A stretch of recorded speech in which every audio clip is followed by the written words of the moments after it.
Nah, bagus semuanya sudah rapi, sudah bersih. Sekarang sebelum kita mulai pembelajaran, mari kita berdoa bersama terlebih dahulu. Berdoa dalam hati, mulai. Berdoa selesai. Hari ini ada yang tidak masuk? Masuk semua? Alhamdulillah. Baik, untuk pembelajaran hari ini kita akan mempelajari bagaimana cara menyajikan berita dalam bentuk tulis maupun lisan. Di sini masih ada yang ingat apa sih manfaat dari menyampaikan sebuah berita? Ya, boleh silakan. Nah, jawabannya tepat, jawabannya bagus. Berita itu disampaikan untuk memberikan sebuah informasi tentang kejadian yang ada di sekitar. Pertanyaan terlebih dahulu sebuah video pembacaan berita anak. Tidak menunjukkan yang bersama saya sama-sama dalam kesempatan kali ini membahas berita aktual dan terpercaya. COVID-19 berdasarkan data Satgas Penanganan COVID-19 per 9 November 2021 telah terjadi peningkatan tingkat kesembuhan pasien COVID-19. Informasi tadi menunjukkan kita pada kami. Saya Namakan Amal berdiri dan sampai jumpa. Menurut kalian berita tadi membahas tentang peristiwa apa? COVID-19. Dari pembacaan berita tadi bisa kalian simak dan kalian amati bagaimana cara membawakan sebuah berita dengan memperhatikan intonasi, vokal, dan ekspresi. Nah, selanjutnya ini adalah langkah untuk menuliskan sebuah berita. Yang pertama ada menentukan inti informasi. Informasi yang diangkat menjadi berita itu harus aktual, faktual, dan fungsional. Langkah selanjutnya itu adalah menyusun kerangka berita. Harus memperhatikan unsur 5W dan 1H atau biasa disingkat dengan adik Simba. 5W 1H di sini itu termasuk kerangka dalam sebuah berita. Setelah kalian menentukan kerangka berita, baru kerangka yang kalian tulis tadi kemudian dikembangkan menjadi sebuah kalimat. Kerangkanya disusun menjadi sebuah tulisan yang utuh, tulisan yang jelas supaya bisa dibaca dengan baik, bisa disampaikan dengan baik. Di sini ada contoh, boleh kalian perhatikan terlebih dahulu. Kemudian ada menentukan judul berita. Judul berita itu harus akurat, jelas, dan mencerminkan isi berita. Contoh, tadi kita bahas beritanya itu tentang COVID-19. Kalau judulnya diganti jadi kebakaran hutan, nyambung tidak? Tidak ya.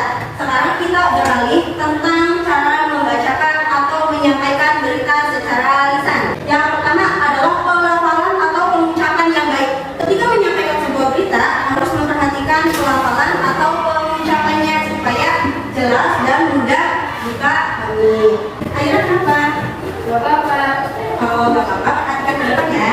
Jadi ketika ada guru yang menerangkan, tolong perhatikan ke depan, jangan bercanda ya. Kemudian yang kedua ada intonasi atau tinggi rendahnya sebuah nada. Ketika menyampaikan sebuah berita atau pembacaan yang lain, intonasi itu juga diperlukan. Ada vokal atau menyaringkan suara. Suara dalam berita harus diperhatikan dengan-dengannya.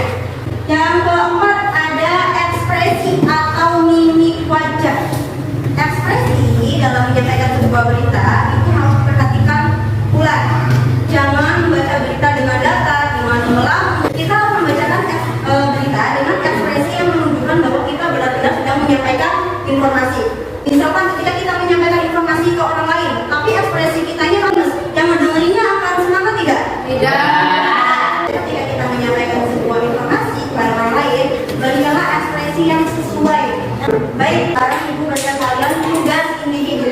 Di sini sudah ibu berikan kerangka sebuah berita. Tugas kalian yang pertama yaitu menuliskan teks berita berdasarkan kerangka berita yang sudah disediakan. Jadi di sini ada kerangka, nanti kalian kembangkan menjadi sebuah tulisan berita sama seperti yang sudah ditampilkan dalam contoh tadi. Kemudian tugas yang kedua yaitu membacakan hasil tulisan kalian dengan memperhatikan lafal, intonasi, ekspresi, dan vokal ketika membacanya. Aku kasih waktu kalian 15 menit untuk mengerjakan tugas tersebut. Tadi mengerjakan tugasnya tidak?